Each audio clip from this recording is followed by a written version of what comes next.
بر مزارے ماں غریباں نئے چراغے نئے گلے، اور وہاں لکھا ہے گنج بخشے فیض عالم مظہر نور خدا ناکساں را پیر کامل کاملاں را رہنما۔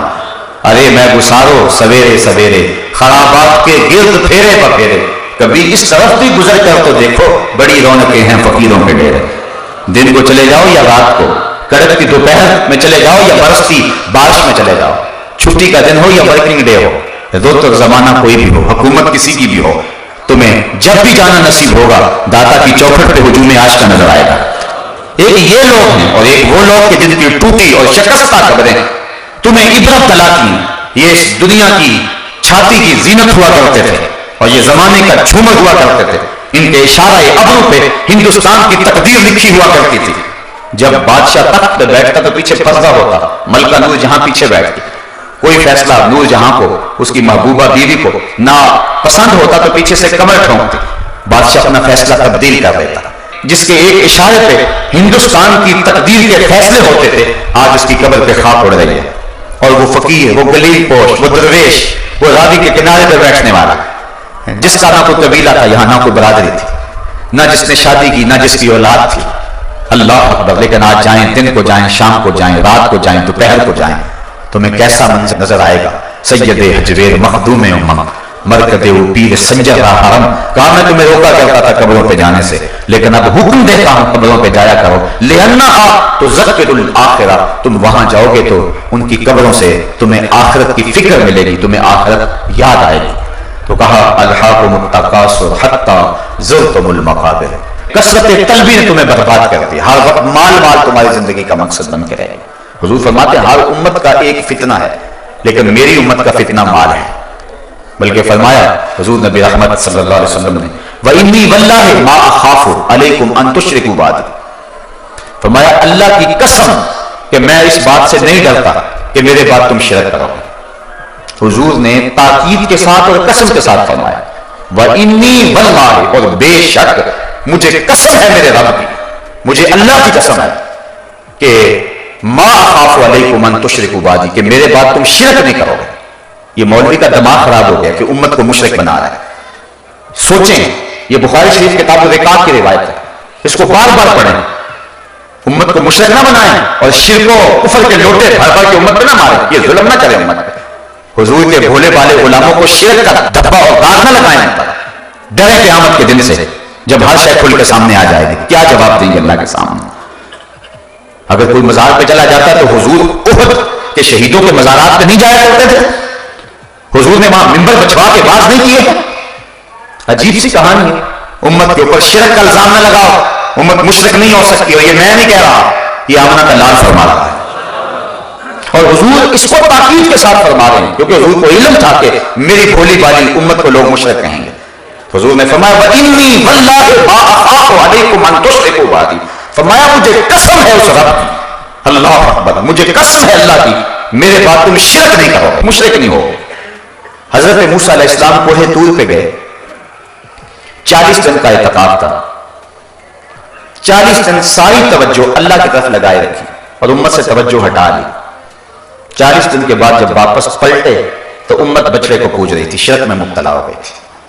معلوم ہوا نبی کی توجہ امتی سے ہٹ جائے تو امتی حق پر قائم نہیں رہ سکتے۔ نبی کی توجہ ہٹی، وہ امت جنہوں نے فرعون کو ڈوبتے ہوئے دیکھا تھا، پانی میں آخری وقت ہاتھ جوڑتے ہوئے آمنت برب موسیٰ، میں موسیٰ کے رب پہ ایمان لاتا ہوں، اسے دیکھا تھا، لیکن وہ بچڑے کو پوجنے لگے۔ قوم کا ایک کثیر حصہ شرک میں مبتلا ہو گیا۔ نبی کی توجہ جب امتی سے ہٹ جائے تو امت پر حق پر قائم نہیں رہ سکتی۔ حضور فرمایا میرے بعد قسم ہے تم مشرک نہیں ہوگے، مطلب کیا؟ نہ میں توجہ ہٹاؤں گا نہ تم شرک میں مبتلا ہو، ہر وقت میری نگاہ کرم تمہارے اوپر پڑتی رہے گی اور میرا فیض تمہیں ملتا رہے گا، گنبد خضرا سے نور نکلتا رہے گا اور تمہارے من روشن ہوتے رہیں گے۔ تو کہا مجھے اس بات کا کوئی ڈر نہیں، اللہ کی قسم مجھے اس بات کا کوئی ڈر نہیں ہے کہ میرے بعد تم شرک کرو گے۔ وَلَكِنِّي أَخَافُ عَلَيْكُمْ أَن تَنَافَسُوا فِيهَا، ہاں یہ ڈر ہے مجھے کہ میرے بعد تم دنیا دار بن جاؤ گے، اور آج ہم دنیا دار بنے ہوئے ہیں، اٹھنا بیٹھنا چلنا پھرنا، ہم دین سے دور ہٹے ہوئے ہیں۔ آئیے اس سورت کا نور حاصل کیجیے اور اپنے من میں اجالے کیجیے۔ الْحَاكُمُ التَّكَاثُرُ حَتَّى زُرْتُمُ الْمَقَابِرَ كَلَّا سَوْفَ تَعْلَمُونَ کہا عنقریب تم جان جاؤ گے، عنقریب تمہیں پتہ چل جائے گا۔ آج آنکھیں نہیں کھلی تو کل ضرور کھلیں گی، جب آنکھیں بند ہوں گی تو پھر کھلیں گی آنکھیں۔ ثم کلا سوف تعلمون، کیوں نہیں، ہاں تم ضرور جان جاؤ۔ یہ دوہری تاکید ہے، پہلے تاکید فرمائی تم جان جاؤ گے، پھر کہا تم ضرور جانو گے، پھر فرمایا کلا لو تعلمون علم الیقین، تمہیں یقینی علم ہو جائے گا۔ یہ تیسری تاکید ہے، یہ اللہ تعالیٰ کی شفقت ہے، یہ لوگوں کو ڈرا رہا ہے تاکہ وہ باز آ جائیں، بار بار ڈرایا جا رہا ہے۔ حضرت عبداللہ ابن عباس رضی اللہ تعالیٰ عنہ فرماتے ہیں کلا سوف تعلمون سے مراد قبر ہے، ثم کلا سوف تعلمون سے مراد جو ہے وہ آخرت ہے، کہ تم قبر کو بھی جان جاؤ گے اور آخرت کو بھی جان جاؤ گے۔ حضرت ذر بن حبیش رضی اللہ تعالیٰ عنہ فرماتے ہیں کہ ہمیں اس بات میں شک تھا کہ قبر کا عذاب ہوگا کہ نہیں، لیکن جب یہ آیت کریمہ اتری تو حضرت علی المرتضیٰ نے فرمایا کہ اس سے مراد قبر ہے، تو ہمیں یقین ہو گیا، ہمارا شک جاتا رہا۔ تو فرمایا کلا سوف تعلمون، عنقریب تم جان جاؤ گے، آج تمہیں نہیں پتا ہے، تمہیں پتا چل جائے تو راتوں کی نیندیں اچاٹ ہو جائیں۔ حضور فرمایا لو تعلمون ما اعلم لضحكتم قليلا ولبكيتم كثيرا، جو میں جانتا ہوں اگر تم جان جاتے تمہارے چہروں پہ مسکراہٹیں نہ ہوتی، تم روتے رہتے۔ بڑا سخت مرحلہ ہے جو آنے والا ہے۔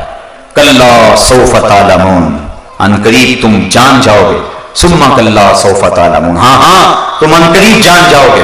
کلا لو تعلمون علم الیقین، تمہیں یقینی علم آ جائے گا، جب آنکھوں کے سامنے سب کچھ ہوگا، جب منکر نکیر قبر میں اتریں گے، جب جنت کا دروازہ یا جہنم کی کھڑکی کھول دی جائے گی تو پھر تو انکار کی گنجائش نہیں رہے گی، پھر جان جاؤ گے، پھر پچھتاؤ گے، کاش کوئی چیخ چیخ کے کہتا تھا اس کی آواز سن لیتے اور اپنی زندگی کو نیکی کا نور دے لیتے، لیکن پھر اس وقت کا پچھتانا سوائے حسرت کے بڑھانے کے اور کچھ نہیں ہوگا۔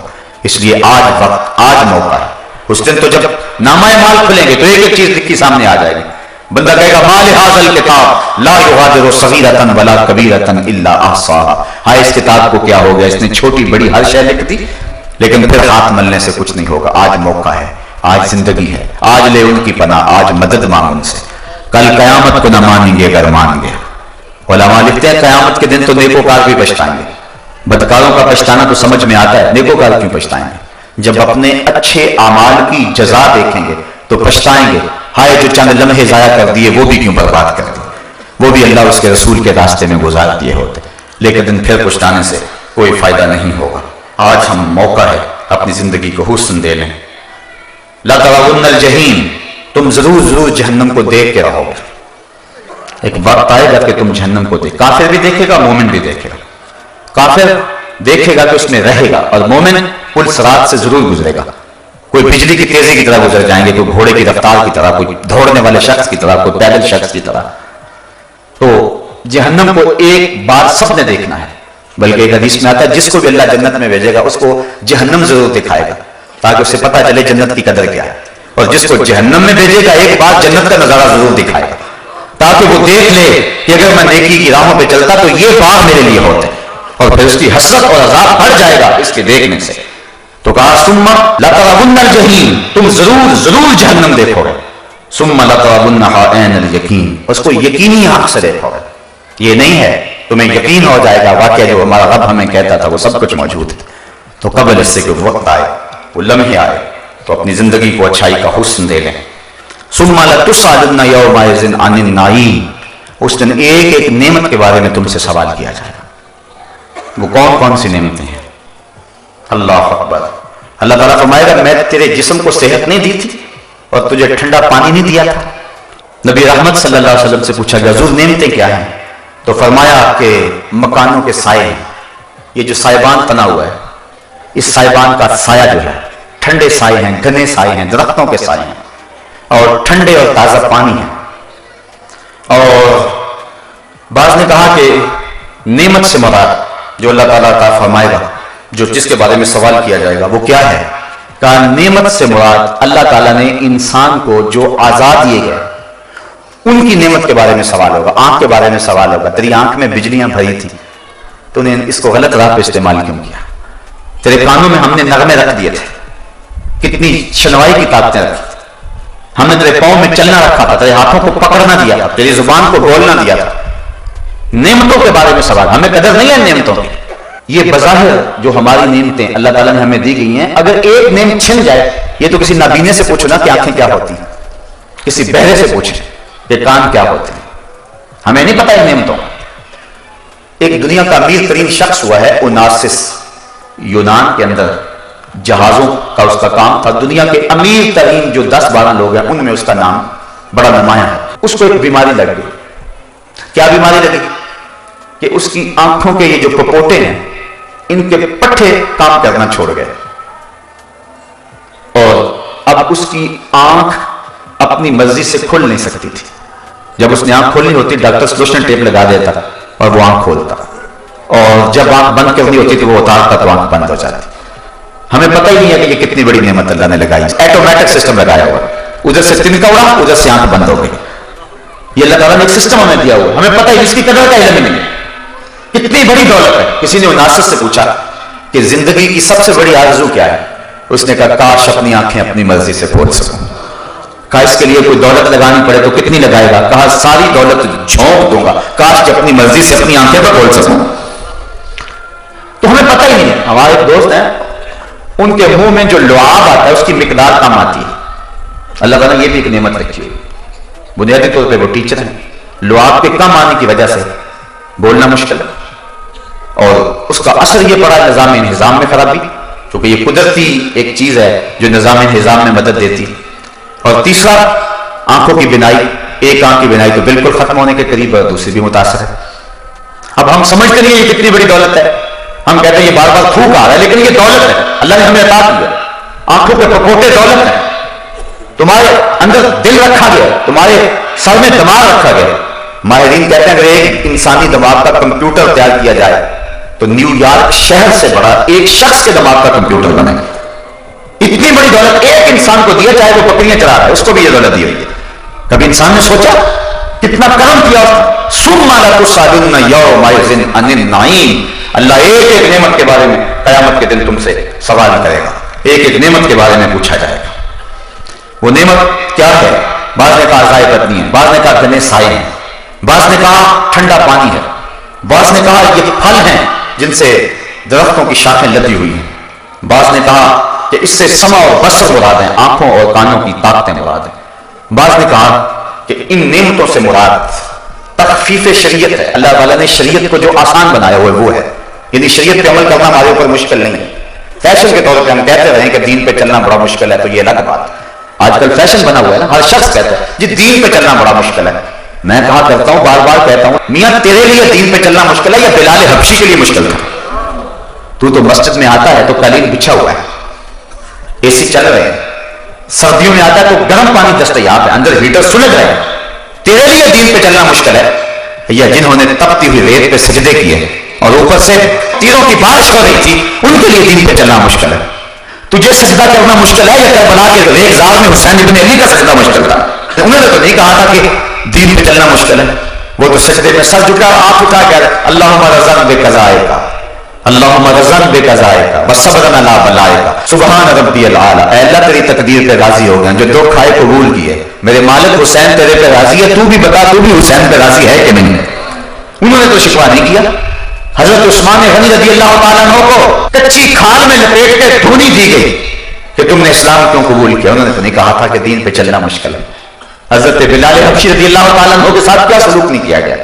جسم میں میخیں ٹھونکی گئی، زبان پہ کوئلے رکھے گئے، چھاتی پہ پتھر رکھے گئے، گلے میں رسی ڈال کے مکے کے بازاروں میں گھسیٹا گیا، نوکیلے تنکنوں پہ ڈال کے کھینچا گیا، تپتے ہوئے کوئلوں پہ رکھا گیا، چکی پسوائی گئی. بلال حبشی کو کوڑے مار رہے ہیں لیکن بلال آگے سے ہنس رہے ہیں. کسی نے کہا بلال یہ تو ہنسنے کا موقع نہیں ہے، تم ہنس رہے ہو. بلال کہنے لگے تم بازار میں جاتے ہو نا مٹی کا برتن خریدنے تو اس کو بھی ٹھونک ٹھونک کے دیکھتے ہو، کہیں کچا تو نہیں ہے، اس کی آواز تو ٹھیک ہے. کہا میرا مالک بلال کو خرید رہا ہے، دیکھ رہا ہے کہیں بلال کچا تو نہیں ہے. میں کہتا ہوں مالک خرید لے بلال کو، ساری چمڑی بھی اتر جائے گی لیکن یہ اف نہیں کرے گا. زخم پہ زخم کھا کے جی خون جگر کے گھونٹ پی، آہ نہ کر لبوں کو سی، یہ عشق ہے دل لگی نہیں. یہ پیار کی بات ہے، یہ محبت کی کہانی ہے. عاشق یوں ہی تو نہیں بنتا. ہم سارے عاشق رسول ہیں لیکن ہمارے لیے داڑھی رکھنا بھی بوجھ بنا ہوا ہے. عاشق عاشق ہر کوئی آکھے پر عاشق بنتا مر کے، زہر پیالہ کوئی نہیں پیندا پر عاشق پیندا بھر کے. تو بلال حبشی نے کتنے دکھ سہے. شاہ ابی طالب کی گھاٹی کے اندر لوگوں نے چمڑے کو جلا جلا کے اس کی خاک کو پانی میں ملا کے پیا، اور انہوں نے نہیں کہا تھا کہ دین پہ چلنا بڑا مشکل ہو گیا ہے. انہوں نے نہیں کہا تھا جن کی پیٹھ پہ کوڑے مارے گئے، انہوں نے نہیں کہا تھا جن کو اونٹ کی دونوں ٹانگوں سے باندھ دیا گیا اور پھر اونٹوں کو ہانکا لگایا اور جب جسم چرا سرخ سرخ خون کے قطرے گرے، تاریخ نے بتایا جب تک زبان بولتی رہی یہ شخص کہتا رہا فزت برب الکعبہ، کعبے کے رب کی قسم زندگی کی بازی جیت گیا۔ لوہے کی کنڈیوں سے جسم چھیدے گئے، سر پہ آڑا رکھ کے پاؤں تک چیر دیا گیا، لیکن انہیں اف تک بھی نہیں کہی۔ انہوں نے نہیں کہا تھا کہ دین پہ چلنا مشکل ہے، ہم شور کر رہے ہیں دین پہ چلنا بڑا مشکل ہے، دین پہ تو چلنا بڑا آسان ہے۔ حضور نے تو کوئی مشکل چیز ہمارے اوپر لازم ہی نہیں کی۔ فرمایا میرا جی چاہتا ہے کہ تمہارے اوپر مسواک کو لازم کر دوں، لیکن ڈرتا ہوں کہ امت مشکل میں نہ پڑ جائے، اس لیے ہر نماز کے ساتھ لازم نہیں کر رہا۔ یہ تخفیفات شریعت یہ اللہ تعالیٰ کے انعام ہے اور ان کے بارے میں قیامت کے اندر پوچھا جائے گا۔ اتنی آسان شریعت دی تھی ہم نے، تم نے پھر بھی عمل نہ کیا۔ پچھلی شریعتیں دیکھو، اگر کپڑا گندا ہو جاتا ہے کپڑا کاٹ دو، کپڑا کاٹنا پڑتا تھا، دھونے سے پاک نہیں ہوتا تھا۔ نماز پڑھنے کے لیے مسجد میں جانا پڑتا تھا، یہ اس کے دور کا جو وہ عبادت خانہ تھا، معبد تھا، وہیں جانا پڑتا تھا۔ تم نہیں جا سکتے ہو مسجد میں، گھر میں نیت باندھ لو، دکان پہ پڑھ لو، اپنے ڈیرے پہ پڑھ لو، کھیتوں کے اندر مصلی بچھا لو، جہاں وقت آ گیا کسی پہاڑ کی چوٹی پہ ہو وہاں مصلی بچھا لو۔ وضو کے لیے پانی ہے وضو کر لو، نہیں پانی ہے تو تیمم کر لو، لیکن سجدہ نہ چھوڑنا، اس کے حضور سر جھکانا نہ چھوڑنا۔ کتنی سہولتیں تمہیں دی تھی، کھڑے ہو کے پڑھ سکتے ہو کھڑے ہو کے پڑھ لو، نہیں کھڑا ہو جاتا بیٹھ کے پڑھ لو، نہیں بیٹھا جاتا لیٹ کے پڑھ لو، لیٹا بھی نہیں جاتا اشارے سے پڑھ لو، پڑھو ضرور۔ اور تم نے پھر بھی سجدہ نہ کیا۔ ان امتوں کے لیے کتنی مشکلات تھی اور تمہارے لیے کتنی آسانی ہے۔ قیامت کے دن پوچھا جائے گا، اتنی سہولتیں دی اور محمد عربی جیسا رسول دیا تم نے قدر نہ کی۔ ثم لتسألن یومئذ عن النعیم، حضرت امام باقر رضی اللہ تعالیٰ عنہ سے روایت ہے، فرمایا جس نعمت کے بارے میں قیامت کے دن پوچھا جائے گا نا، فرمایا وہ نعمت ہوا رسول اللہ صلی اللہ علیہ وسلم، وہ حضور کی ذات ہے۔ تم کو ہم نے رسول کریم دیے جن کی زندگی بہتر نمونہ تھی، تم نے کیا قدر کی؟ تم مغرب کے پیچھے لگے رہے، تم ان کی ٹائیاں باندھتے رہے، تم ان کے پیچھے دوڑتے رہے، تمہیں آمنہ کا لال نظر نہیں آتا تھا جس نے تمہارے لیے غار سجدہ کے نوکیلے پتھروں میں پیشانی رکھ کر کے آنسو بہائے؟ کبھی تمہیں وہ نبی بھی یاد آیا؟ کبھی اس کا خیال کیا تم نے؟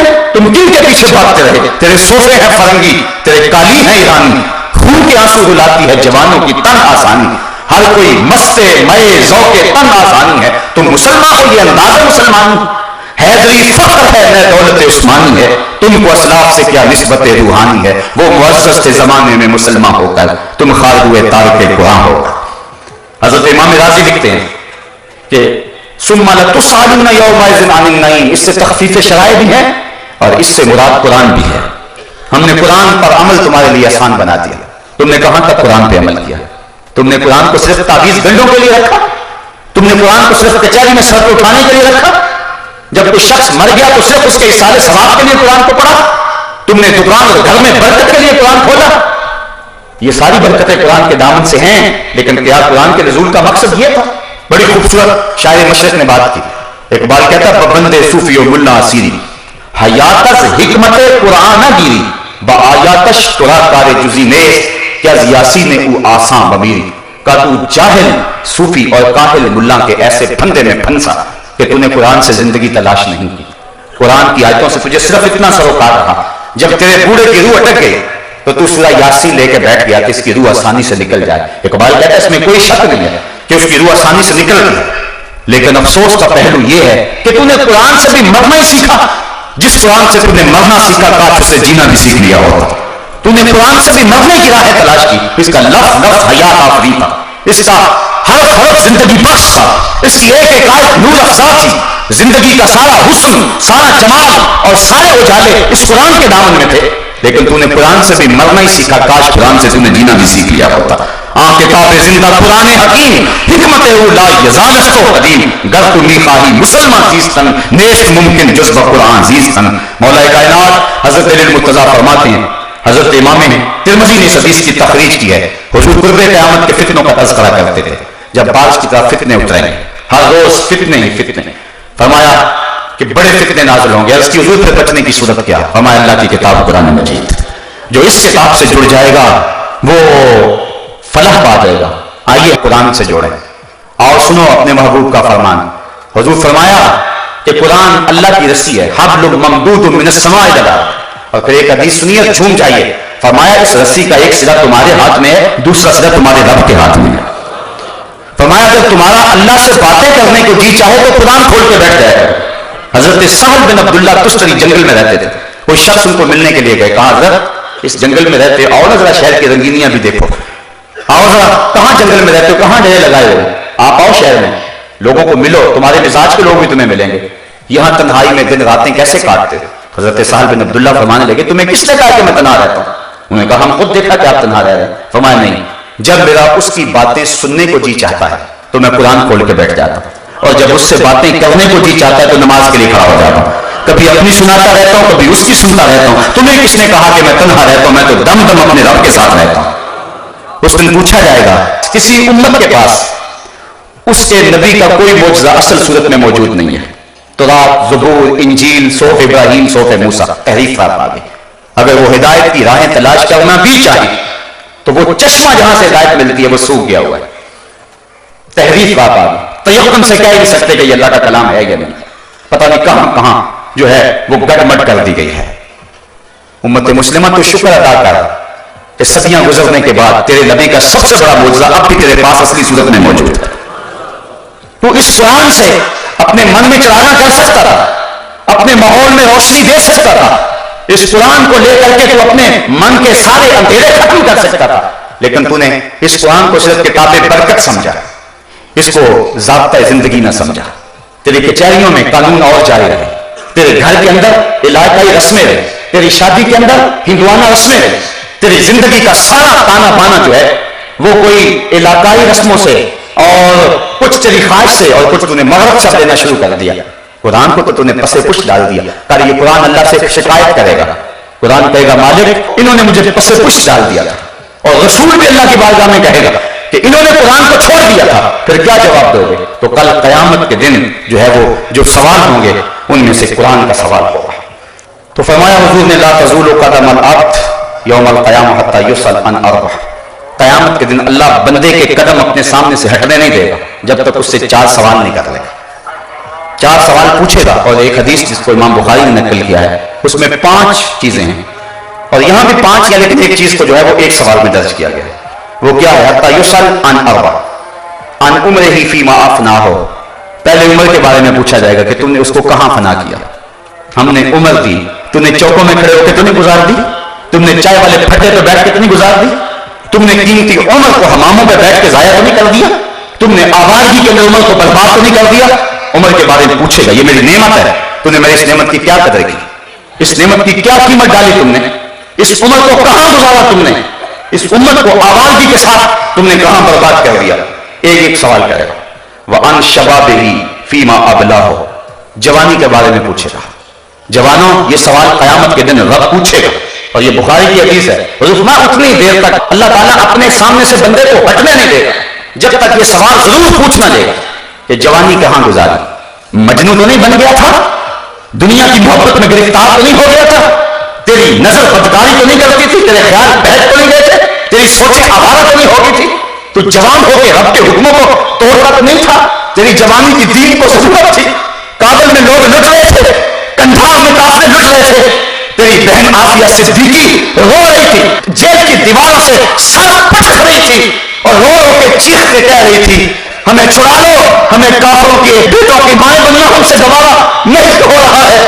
تم نے ان کی مدد کو پہنچے, تمہیں محمد بن قاسم اور تمہیں شہاب الدین غوری اور تمہیں صلاح الدین ایوبی کی زندگی کا باپن اور حسن اور جمال کیوں نظر نہ آیا. تم نے اپنی زندگی کہاں گزاری, تم اپنی ہی بہنوں بیٹیوں کو دیکھ کے ریچھوں کی طرح ناچتے رہے, تم نے اپنی ہی نظروں کو گندا کرتے رہے, تم پارکوں اور چوکوں اور بازاروں اور کالجوں کے دروازوں پر کھڑا ہو کے جوانی گزار دی. کل کیا جواب دو گے اپنے رب کے سامنے؟ تمہاری جوانی کی ضرورت تھی محمد عربی کو, تمہاری جوانی کی ضرورت تھی غزہ کی پٹی میں پسے ہوئے لوگوں کو, تمہاری جوانی کی ضرورت تھی جو ہے وہ لوگوں کو جو دین کی قدروں کو پامال کر رہے تھے, ان کا گلا دبوچنا تھا تم نے. کہاں تم نے جوانی گزاری؟ صاحبو, یہ کل قیامت کے دن پوچھا جائے گا. میں اور آپ تیاری کر رہے ہیں, اگر مجھے میری جوانی کے بارے میں پوچھا گیا تو میں سوچ لوں میں نے کیا کہنا ہے, اور اگر آپ کے پاس جوانی کے لمحے ہیں اور آپ سے پوچھا گیا سوچ لیں آپ نے کیا کہنا ہے. اگر آوارگی میں گزاری ہوئی تو پھر کیا جواب دیں گے, لیکن اگر جوانی کسی ڈھب کے کام پہ لگ گئے تو پھر نظریں تو جھکی ہوں گی, رب کے سامنے اٹھیں گے تو نہیں نظریں, لیکن کہیں کہ مالک تیرے قرآن کی نوکری کرتے رہے,